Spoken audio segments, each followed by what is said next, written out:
하나님의 말씀을 보겠습니다. 하나님의 말씀은 사도행전 6장 1절에서 7절 말씀입니다. 사도행전 6장 1절에서 7절 말씀입니다. 제가 봉독해 드리겠습니다. 사도행전 6장 1절에서 7절 말씀입니다. 그때의 제자가 더 많아졌는데 헬라파 유대인들이 자기의 과부들이 매일의 구제에 빠짐으로 히브리파 사람을 원망하니 12사도가 모든 제자를 불러 이르되 우리가 하나님의 말씀을 제쳐놓고 젖대를 일삼는 것이 마땅하지 아니하니 형제들아 너희 가운데서 성령과 지혜가 충만하여 칭찬받는 사람 7을 택하라. 우리가 이 일을 그들에게 맡기고 우리는 오로지 기도하는 일과 말씀 사역에 힘쓰리라 하니 온 무리가 이 말을 기뻐하여 믿음과 성령이 충만한 사람 스데반과 또 빌립과 브로오로와 니가노르와 디몬과 바메나와 유대교에 입교한 안디옥 사람 니골라를 택하여 사도들 앞에 세우니 사도들이 기도하고 그들에게 안수하니라. 하나님의 말씀이 점점 왕성하여 예루살렘에 있는 제자의 수가 더 심히 많아지고 허다한 제사장의 무리도 이 도에 복종하니라. 아멘. 이 시간은 집사, 네 번째 시간, 집사의 직무에 대한 이야기를 함께 나누도록 하겠습니다. 집사의 자격과 조건은 성령과 지혜가 충만하고 믿음과 성령이 충만하며 사람들에게 칭찬을 줘야 하고 정중하며 술에 임박히지 않고 시험하여 책망할 것이 없는 등등의 여러 가지 조건들이 있다고 말씀을 드렸습니다. 이 조건들을 두루 살펴보면 성도의 신뢰를 요구하는 것 같습니다. 구제해야 하는 직분이 상대에게 신뢰가 되지 않으면, 구제해야 하는 직분이 상대에게 신뢰라는 것을 얻지 못하면 그 구제는 순수성을 잃게 되어질 것입니다. 우리가 사람과의 관계, 사람과의 이렇게 교제하는 일들에 있어서 신뢰성은 참 중요하지만 그러나 그 신뢰성이 전적으로 좌우하지는 않습니다. 그러나 우리가 뭔가를 돕고 또한 뭔가의 도움을 받는 관계라면 그 신뢰성은 굉장히 중요한 문제가 되어질 것입니다. 왜냐하면 그 신뢰는 결국 그 사람을 인격으로 대하고 또한 인격체로서의 어떤 대우를 받는다라는 분명한 인식이 있을 것이라는 것입니다. 그렇지 않다면 구제를 받는 사람은 그 마음에 참 힘들고 어려운 마음이 있을 것이다 라는 것입니다. 정중함은 집사의 직분에서 요구되어지는 정중함은 정직함과 신중함을 요구하는 것입니다. 정중함과 신중함이라는 것은 신뢰를 요구하는 바탕, 또한 술에 임박히지 않아야 된다는 것은 술에 임박히는 순간 판단력과 자제력을 상실하기 때문에 그 사람에게서 신뢰는 찾아볼 수 없게 되어질 것입니다. 또한 깨끗한 양심 위에 믿음의 능력을 요구하는 집사의 직분이라면 반드시 중요한 신뢰가 집사 직분에서 요구되어지고 있다라는 것입니다. 사회 약자와 가난한 자, 억울한 자를 살피고 돌봐야 하는 직무에서 이미 상처를 받은 그들이기 때문에 상처받은 그들을 돌보고 살핀다는 것은 그들을 향한 순수한 마음이 아니면 어렵다라는 것입니다. 현대에 돕는다는 것은 어떻게 보면 참 어려운 일일 것입니다. 왜냐하면 도움을 받는다는 것이 자존심의 문제이고 또 내가 요구하지도 않는 일인데 왜 너희들이 찾아오냐 라는 것일 수도 있습니다. 청기학에 있는 학교 학생들이 노인복지회관에서 독거노인, 혼자 사시는 분들을 한 명을 선정해서 한 달에 한 번씩 이렇게 찾아가는 일들을 좀 하기를 원해서 한 명을 선정해줘서 찾아가는 첫 번째의 그 첫날 처음으로 만나는 장소에서 할머니가 왜 왔어? 나는 안 와도 되는데 왜 나한테 왔냐? 왔냐 이거예요.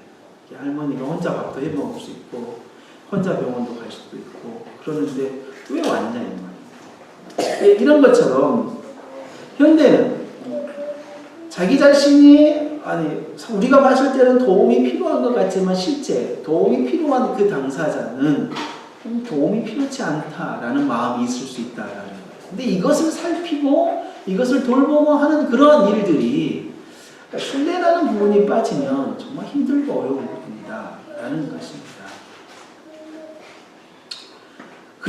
이러한 시대에 돕는 구제의 문제는 신뢰의 문제일 뿐만 아니라 일관성이 있어야 하는 일에도 분명한 것 같습니다.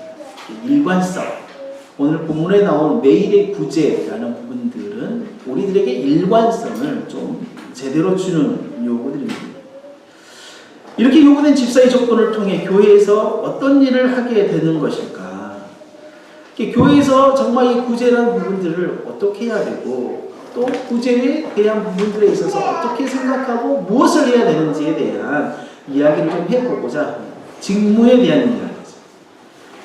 집사의 직무에 가장 큰 비중을 차지하는 것은 앞에 이야기했던 것처럼 구제입니다. 이 구제라는 것은 가장 먼저 분별력 있게 누가 구제 대상인지를 살펴봐야 하는 일이 참 중요합니다.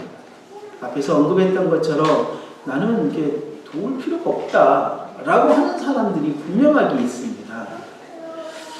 구제 대상에 대한 부분들에 있어서 초대교회인 예루살렘 교회는 구제 대상에 있어서 선정하고 그 구제 돕는 일에서 구제 대상에서의 문제가 발생하고 맙니다. 곧 구제 대상이 누락이 된 것이었죠. 이 문제는 헬라파 유대인들에게는 자신들의 과부들만 빠짐으로 원망하게 되었습니다. 여기서 원망하다는 이야기는 히브리파 유대인들이 헬라파 유대인들이 히브리파 유대인들을 향하여 불평을 늘어놓고 투덜댄다라는 뜻이거든요. 근데 이것이 좀 더 지속되어졌고 이것이 좀 더 비중 있게 나간다면 어떤 일까지 발생했겠냐면 헬라파 유대인들이 히브리파 유대인들과 이렇게 분리되어지는 일들이 발생했을 수도 있겠다라고 보는 경우도 많이 있습니다. 원망한다는 것은 힘들고 좀 어렵습니다. 이렇게 관계 속에서 공동체 속에서 상대방을 향한 원망과 자기 자신 안에 원망이 생기는 것은 참 힘들고 어려운 일입니다. 먼저 그 원망이 자기 자신에게 향하면 그 원망할 때 그 원망이 자기에게 그 원망이 생긴다면 이런 수가 있지 않겠습니까? 내가 참 이렇게 불쌍하다. 내가 정말 자기 자신에 대한 삶을 비판하고 또한 자기 자신이 해왔던 상대를 되돌아보면서 자기 자신을 참 이렇게 자학하는 일들이 있을 것입니다. 원망이라는 것은 실제 자기에게 향할 때는 그럴 것입니다. 그런데 이 원망이 다른 사람에게 향할 때에는요, 정말 그 관계가 참 불편하고 힘들고 어려운 일입니다. 원망이 자기 자신에게 향하냐 아니면 상대방에게 향하냐에 따라서 그 원망은 그 강도가 굉장히 세지게 되어진다는 겁니다. 예루살렘 교회에는 실제 그 원망이 헬라파 사람들이 히브리파 사람들에게 향하는 원망이 사람에게 향하는 문제로 발생하고 맙니다. 우리 관계 속에서도 원망이 사람에게 향할 때는 그 원망이 참 그 충격이 크다라는 것입니다. 그래서 이 원망을 우리는 잘 살펴봐야 할 뿐만 아니라 이 원망에 대한 부분들을 풀고 넘어가야 하는 부분들이 있는 것 같습니다. 그럴 때 제자들은 그 문제를 풀어내죠. 제자들은 이러한 일들이 발생했을 때 원인을 짚었습니다. 그 원인은 뭐냐면 고의로 그 히브리파, 헬라파 과부들을 매일의 구제에서 뺀 것이 아니라 고의성이 전혀 없는, 그러니까 자신들이 구제해야 하는 대상들을 누락시킨 거예요. 이게 살펴보지 못하고 그것을 챙기지 못한 거니까 너무나 힘들고 어려움인 거죠. 그래서 사도들이 제자들을 부르게 되죠. 사도들이 제자들을 불러서 우리가 너무 숫자가 많아짐으로 너무 많은 일이 발생합니다. 너무 많은 일이 발생하므로 너무 일이 많이 발생하므로 이렇게 돌봐야 하는 구제들에 있어서 우리가 제대로 돌볼 수가 없다. 사도의 직무인 말씀과 기도와 구제하는 일을 구별시켜서 구제하는 일을 별도로 맡은 사람들을 우리가 세우도록 하자라고 그렇게 제안을 합니다. 교회 안에요, 여러 가지 문제가 있습니다.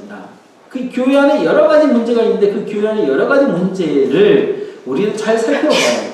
이게 구조적인 문제인지 아니면 우리 안에 나타나 있는 고질적인 어떤 출발부터 잘못된 어떤 문제인지 아니면 어떤 사람의 문제인지 아니면 일의 문제인지 우리 안에 여러 가지의 일들에 대한 부분들에 있어서 우리가 잘 살펴봐야 할 것은 바로 그러한 것들입니다. 그러니까 그 원인에 대한 분석들을 해보면서 이 예루살렘 교회의 사도들은 무슨 일을 했냐면 이 문제는 구조적인 문제다. 구조적. 다시 시작해서 그 돌볼 사람이 없고 또 돌볼 사람이 한정되어졌기 때문에 그것을 분별해내지 못하는 문제라는 사실을 분명하게 보게 되어진 것이 같습니다. 그래서 사람을 늘려서 책임자를 맡겨서 그 일을 하도록 하게 한 거죠. 우리가 조그만한 교회이죠. 조그만한 교회에서 큰 교회가 하는 모든 일들을 따라한다고 생각을 해보십시오. 다시 얘기해서 큰 교회는 성가대가 있습니다. 큰 교회는 주차요원도 있습니다. 큰 교회는 다양한 부서들이 있고 또한 그 부서들을 맡은 사람들이 있어야 합니다. 또한 이렇게 영상, 음향을 맡은 사람도 있어야 되고 그 다음에 자리 안내를 배정하는 사람도 있어야 되고 그 교회, 큰 교회 구성원들이 있어야 하는 어떤 조직에 대한 문제들을 이 조그마한 교회가 다 감당한다고 생각을 해보십시오. 그러면 우리는 진짜 가양이 찢어질 것입니다. 정말 그것들에 대해서 일을 해내기가 급급하고 바쁠 것입니다. 실제적으로 주일이 너무나 힘들고 어려운 주일이 될 것이라는 것입니다. 우리들에게 지금 필요한 것은 성가대가 아닙니다. 우리에게 지금 필요한 것은 주일학교가 아닙니다. 우리에게 지금 필요한 것은 주차 공사 요원이나 그 다음에 음향을 담당하고 그런 사람들이 아닙니다. 우리가 지금 필요한 것은 이 자그마한 공동체가 시작이 되어졌을 때의 교회의 원래의 모습, 하나님께서 세우고자 하시는 모습을 우리가 어떻게 세워갈 건지에 대하여 진지하게 고민하고 내가 거기에 참여하는 일인 것입니다. 우리가 좀 불편한 것은 있습니다. 좀 화려하지 않는 것도 있습니다. 다양하지 않는 것도 있습니다. 그거는 지금 우리에게는 필요치 않는 것입니다. 우리가 그러한 부분들이 필요하다 할 때 우리는 사람을 세워서 그 일을 하도록 하게 하면 될 것입니다. 사람이 있지 않는 상태에서 그 일을 감당하기란 어려운 부분입니다. 그럴 때 사람들은 대체적으로, 성도들은 대체적으로 자신이 뭔가를 일을 하고 있을 때에 그 멤버, 그 공동체의 소속감을 느끼고 그 공동체에 자기가 어떤 그 존재감을 찾는 사람이 있습니다. 그거는 정말 위험한 일입니다. 어떤 일을 하고 어떤 직분을 맡아서 존재감을 갖는 일은 성도로서의 가장 위험한 일입니다. 왜냐하면 교회는 하나님께서 그런 것들로 그러기 위하여 세워진 곳이 아니기 때문입니다. 교회는 하나님께서 정말 부족한 자를 불러오셔서 하나님은 지극히 가난한 자를 불러오셔서 하나님께서는 지극히 약한 자를 교회로 불러오셔서 하나님은 지극히 정말 죄인들을 이곳에 불러 모으셔서 그들이 하나님의 거룩한 형상을 따라 자신의 삶이 변화되어지고 자신의 인격이 자라고 자신의 성품이 자라고 자신이 더 거룩해져 가도록 하나님이 부르신 것이다 라는 것입니다. 이것이 가장 우선이지. 그리고 이것이 빠져있는 교회는 하나님이 기뻐하시는 교회라든지 하나님이 즐거워하는 교회는 아닐 것입니다. 교회의 본질적인 모습은 성도들이 자기의 죄를 뉘우치고 자기의 죄를 하나씩 죽여가면서 하나님의 거룩한 자리로 나아가는 모습입니다. 우리 성도들, 우리 정말 여기에서 함께 예배드리는 성도들은 그래야 합니다.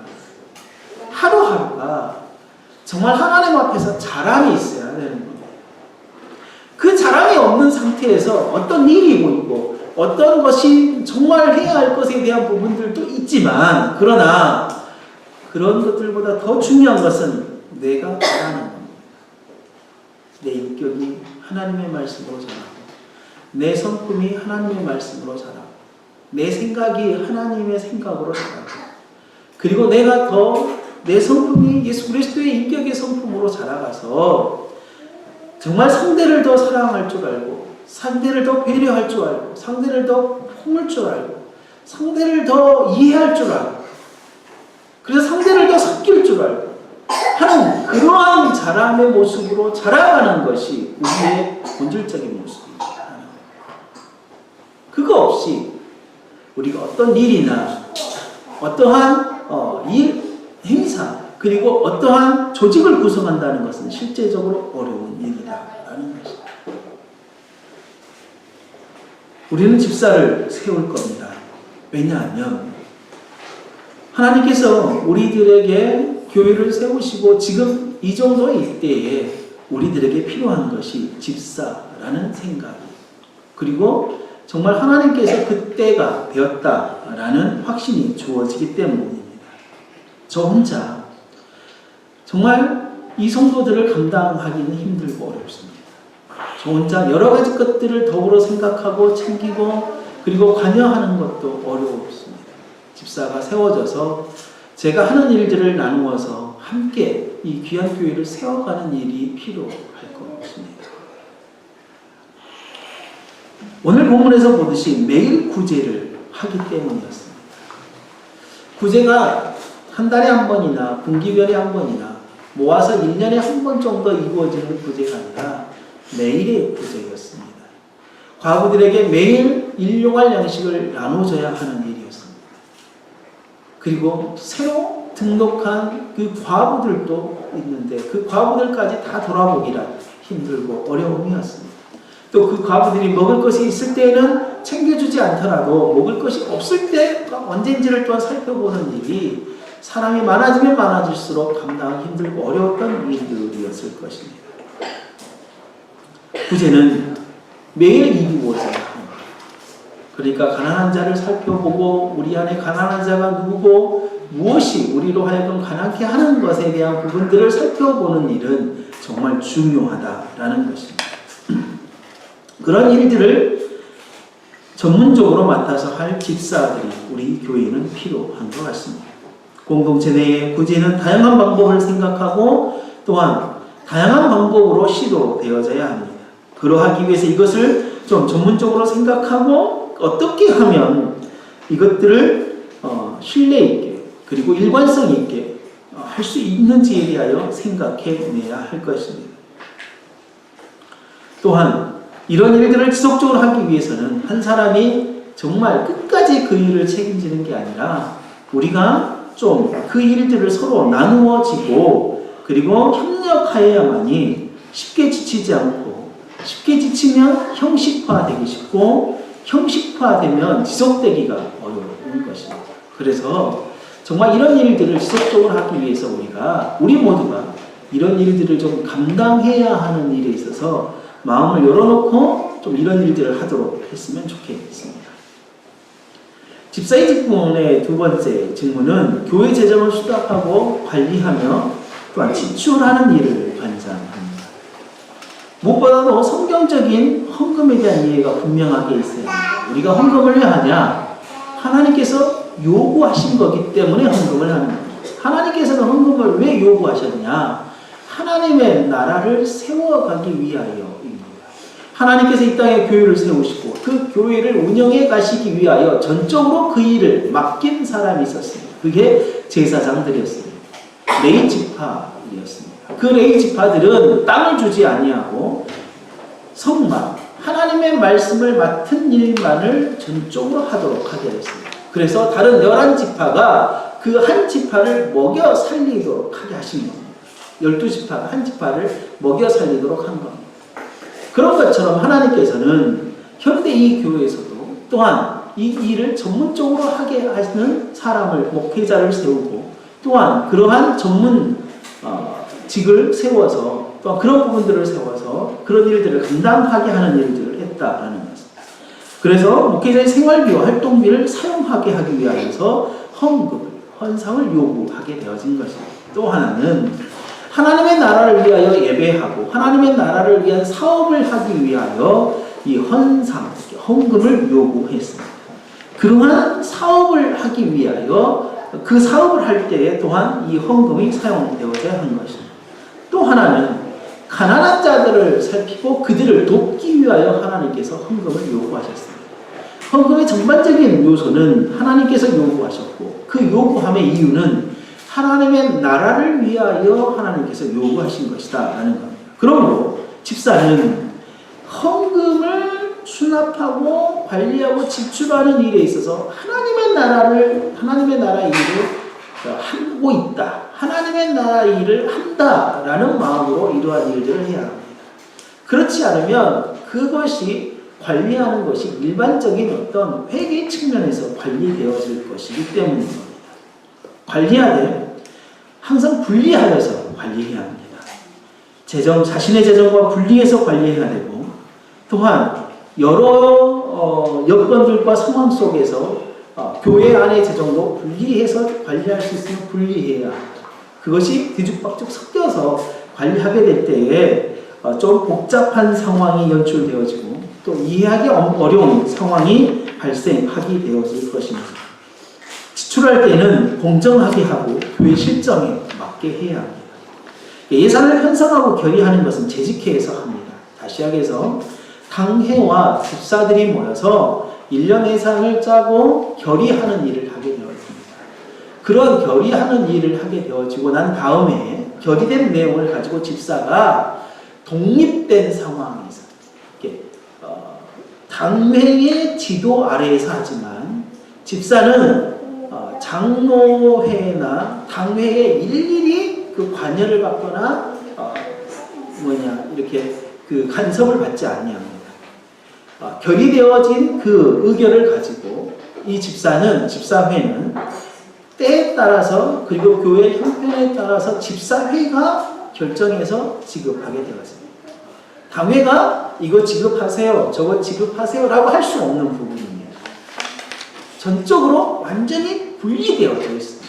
이것에 대해서 독립된 사역임을 분명하게 아셔야 됩니다. 집사회는 다른 것에 있지 않습니다.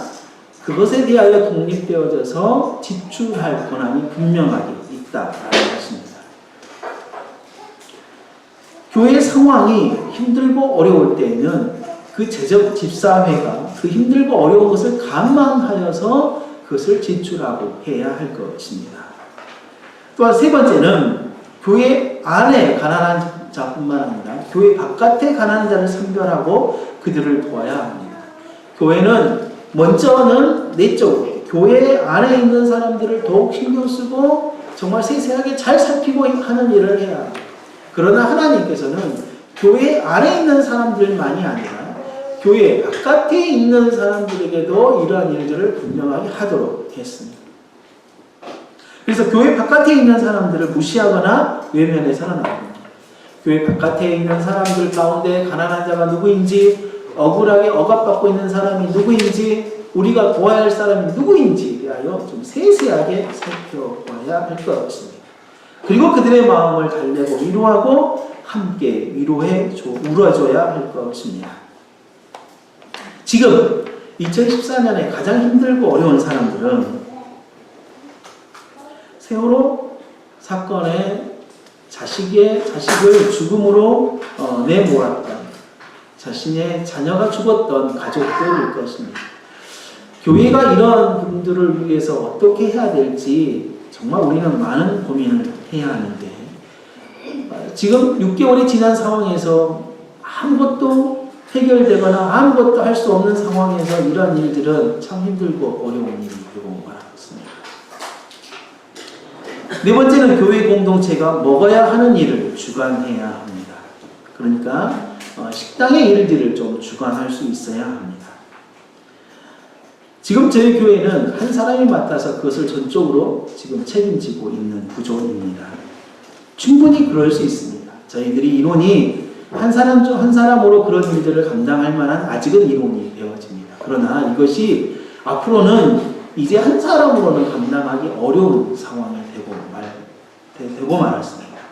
이제 우리는 좀 더 이런 일들을 서로 협력하고 함께 해야 할 일들이 있을 것입니다. 그래서 1년 동안 우리들이 매 주일날 먹어야 할 것에 대해서 좀 생각하고 계획을 세워야 하는 일들을 집사들이 좀 해야 합니다. 집사들이 그 일들을 전적으로 맡아서 다 책임을 진다는 이야기는 아닙니다.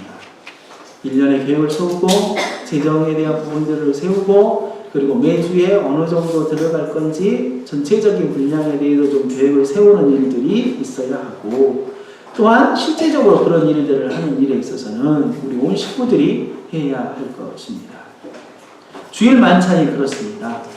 우리가 주일날 아주 거하게 정말 주일날 맛보지 못한 음식을 먹자는 것이 아닙니다.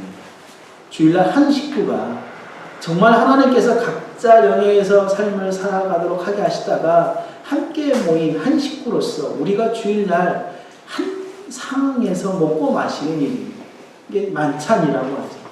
그런 한 식구로서의 먹고 마시는 일을 우리가 한두 사람의 수고함으로 지금까지 해오고 있지만 그러나 이 일들을 끝까지 한두 사람에게 맡긴다는 것은 힘들고 어렵고 그렇게 한 이유는 그렇게 한두 사람이 자발적으로 참여해 줌으로 말미암아 아직 참여하지 못하신 분들이 그런 부분들에 있어서 기꺼이 참여하도록 하는 마음을 가졌으면 하는 마음. 저희 교회 스타일이 아시죠? 뭔가를 권유하기보다는 기꺼이 참여하기를 원하는 스타일입니다. 그렇게 했으면 좋겠습니다. 우리 형제들도 주일 만찬을 좀 준비하는 일에 참여하면 좋겠습니다. 그 만찬이 소금이든 설탕이든 아주 맛있게 먹어줄 것입니다. 왜냐하면 함께 이러한 참여하는 일이 우리 안에 즐겁고 기쁘고 그리고 서로 협력하는 마음에서 나오는 일이었으면 더 좋겠습니다. 또 실제 그러하다면 이런 일들은 당연하다라는 생각이 들어집니다. 이 일들은 내년부터 좀 하면 좋겠다는 생각이 들어집니다. 각종 행사 시에 또 우리가 먹는 것이 큰 비중을 차지하지 않겠습니까? 어디 놀러 가도 먹는 것이 돈이 제일 많이 들잖아요. 그런 것처럼 먹는 일은 공동체가 모이고 사람이 존재하는 이상 정말 중요한 문제입니다. 그런 부분들에서 집사가 좀 책임을 지고 관할하고 그리고 이 일들을 누가 할지에 대해서 서로 논의하고 선정하여서 함께 더불어 하는 일이 정말 중요하겠다라는 것입니다. 이런 선상에 좀 더 확장시키면 그러지 않겠습니까? 교회에 여러 가지 행사를 하고 있습니다. 교회 여러 가지 행사를 하면 자기가 참여하는 행사가 아니더라도 한두 번 정도는 이렇게 참여를 해서 어떻게 하고 있는지 이렇게 돌보는 것도 그리고 이렇게 하는 거구나 이런 거구나 라고 해보는 것도 참 중요하리라 생각이 들어집니다. 지금은 청년들을 위하여 결혼 예비학교가 하고 있습니다. 앞으로 5주 남았습니다. 청년이 아니기 때문에 이 자리에 이렇게 와서 좀 이렇게 돕거나 하는 일들이 어렵겠지만 참여하는 거는 실제 전부 다 참여한 건 어렵지만 그래도 한 번 정도는 오셔서 보고 이렇게 하고 저렇게 하는 일들이 좀 우리들 안에 있으면 좋겠다는 생각이 들었습니다. 마지막으로 이 직무는 뭐냐면 말씀 사역에 참여하는 것입니다. 집사가 초대교회 예루살렘 교회를 보면 스데반과 빌립을 보면 그들이 말씀을 가지고 전파하고 말씀을 가지고 그들의 목숨을 내어놓는 일까지 있었음을 보게 되어질 때 집사가 구제에 참여하고 집사가 재정을 관리하고 집사가 가난한 자를 돌보고 집사가 교회 공동체에 어떤 먹을 것을 책임지는 일 뿐만 아니라 말씀을 가지고 실제적으로 사역하는 일들에 참여했다라는 것입니다. 그거는 조금 있다가 좀 더 구체적으로 설명을 하도록 하겠습니다. 그렇다면 무엇을 가지고 도울 거냐라는 것입니다. 공동체가 우리 같은 조그만한 공동체가 큰 재정을 가지고 있는 것이 아니지 않겠습니까? 큰 재정을 가지고 있지 않기 때문에 우리가 무엇을 가지고 도와야 할 거냐라는 것입니다. 물론 재정을 가지고 도와야 합니다. 재정을 가지고 도울 때는 우리가 가지고 있는 선에서 좀 풍족하진 않지만 우리의 것을 좀 쪼개서 나누는 일이 필요합니다. 또한 저희들이 가지고 있는 물건들을 가지고 나눠야 할 것입니다. 또한 자신의 몸을 가지고 좀 나눠야 할 것입니다.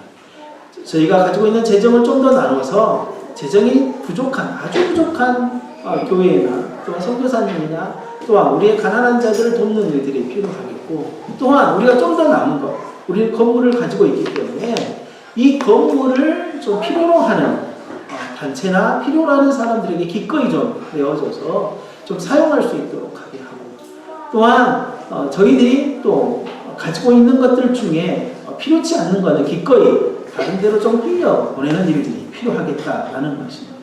또한 우리의 몸 정말 건강하지 않습니까?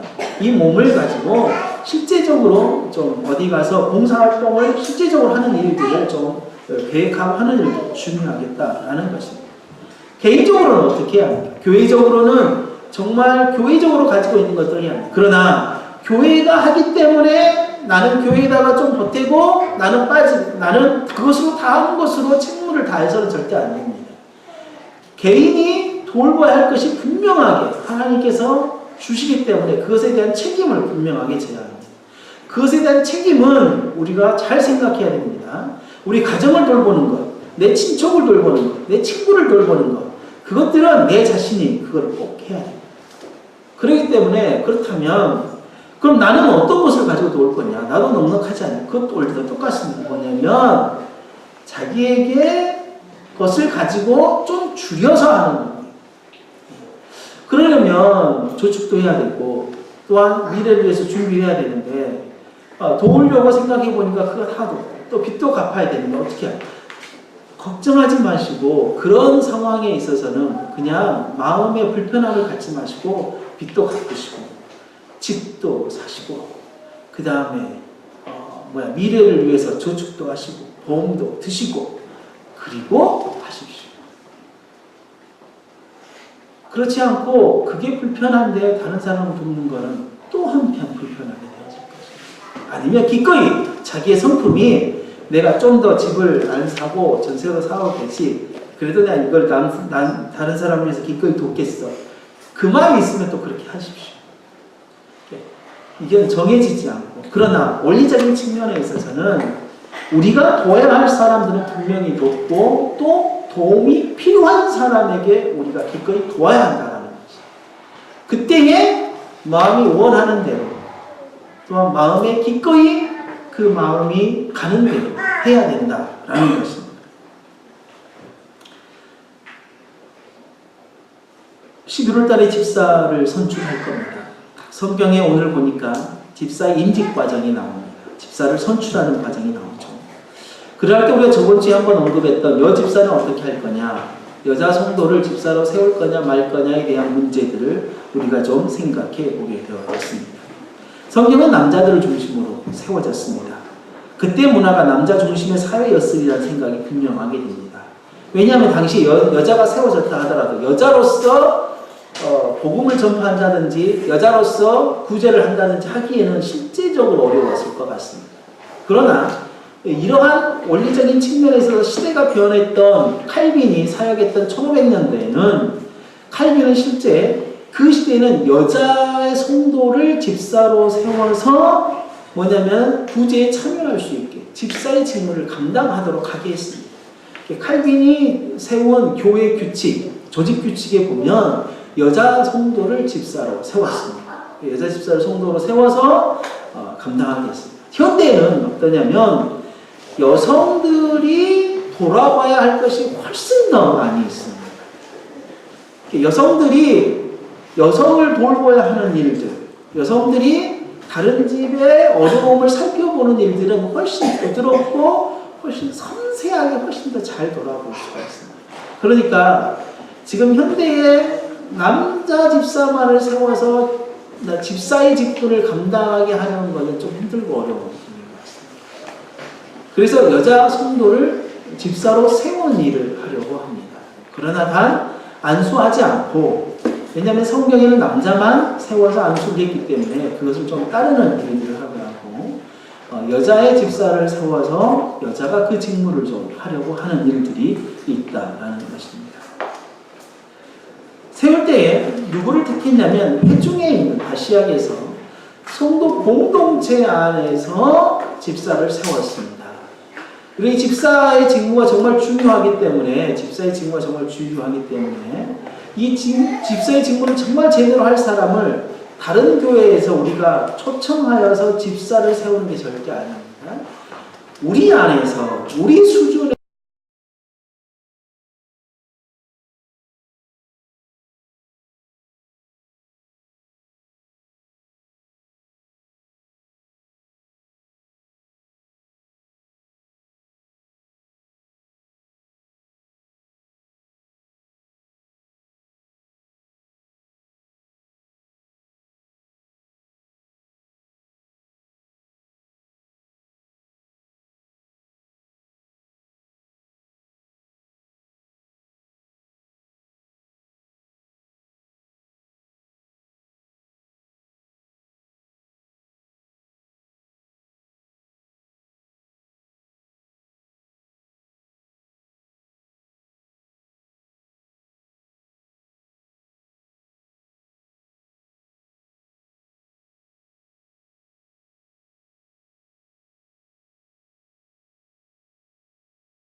에서 집사의 자격에 준하는 사람을 찾고, 그 집사의 자격에 준하는 사람이 없다 할지라도 정말 우리 안에 칭찬 듣고 우리 안에 믿음과 성령이 충만한, 더 충만한 사람들을 뽑아서 그 집사의 직무를 맡기게 하는 거죠.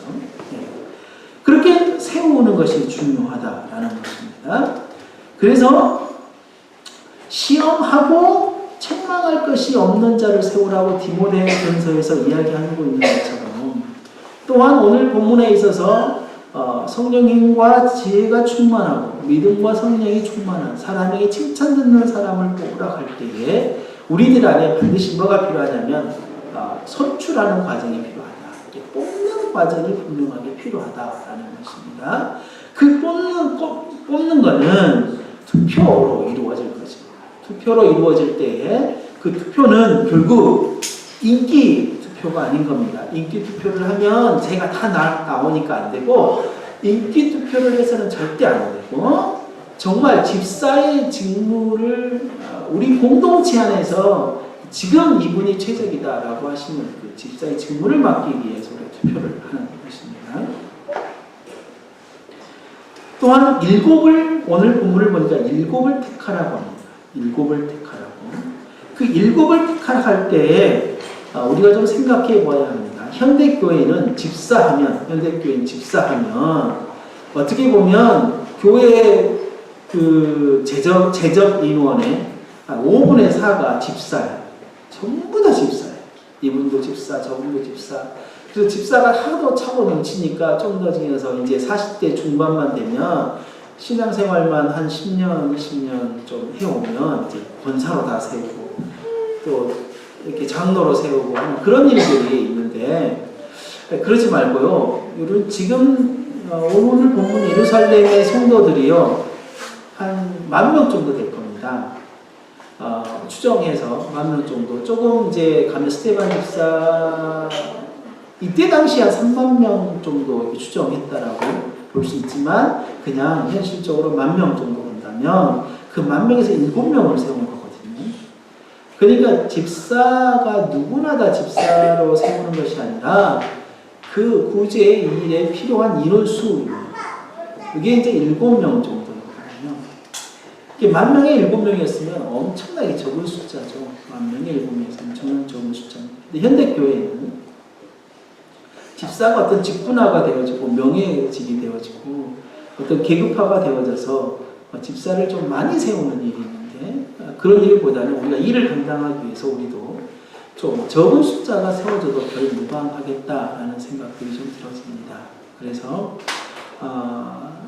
우리가 뭐 이렇게 10,000명이든 20,000명이든 뭐 그런 교회가 아니고 또 그렇게 되려고 하지도 않는 교회이지만 우리가 한 사람 한 사람을 돌아보는 일들에 있어서 필요한 일들은 최소한 10명에서 15명 정도에서 1명 그 정도로 세워야 하지 않을까라는 생각들이 들어집니다. 왜냐하면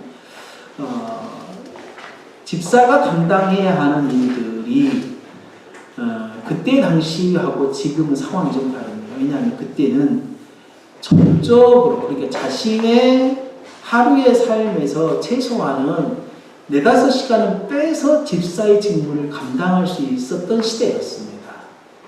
근데 지금은 하루에 2시간 빼서 집사의 직무를 감당할 수 있는 사람이 있을까요? 현실적으로 어렵습니다. 일주일에 한 2시간 정도 뺀 것만으로 다행일 것입니다. 그래서 시대가 전적으로 집사의 직분을 감당할 수 있는 시간을 할애해서 감당할 수 있는 시대가 아니기 때문에 한 10명에서 15명 전후에 3명을 선출하고 그들이 서로 좀 힘을 모아서 일을 좀 함께 나누어지는 일들이 있으면 좋겠다는 생각이 들어진 것입니다. 사도들이 마지막으로 기도하고 안수했습니다. 이거는 구별하여 세웠다라는 거거든요. 안수는 상징적인 의미다. 무슨 특별한 어떤 의미가 있는 게 아닙니다. 그래서 목사가 머리에 손을 얹고 있는 행위가 이제 안수라는 행위거든요. 이 안수는요, 하나님의 능력, 이 하나님의 능력이 앞으로 이 사람에게 임할 거다. 하나님의 능력이 이 사람에게서 나타날 것이다라는 내정된 상징적인 의미입니다. 그러니까 실제 안수를 통하여서 하나님의 능력이 전수되는 건 절대 아니에요. 안수에서 하나님의 능력이 내려오는 건 아니에요. 성경에 보면 안수하고 난 다음에 하나님께서 바로 그에게 하나님의 성령의 은혜를 주시는 사람도 있고 안수 전에 이미 성령의 은혜를 받은 사람도 있고 그러합니다. 그러니까 이 안수하는 것 자체는 특별한 의미는 없습니다. 이게 어떤 능력이 있는 것은 아닙니다. 안수가. 그렇기 때문에 안수를 해달라고 그러니까 아팠을 때 안수 기도를 해달라고 요청하는 그런 부분들도 그냥 안수를 함으로써 능력이 발휘한 게 아니라 저를 위해 기도해 주십시오 라는 의미로 그렇게 사용하는 것이 좀 더 좋을 것 같습니다.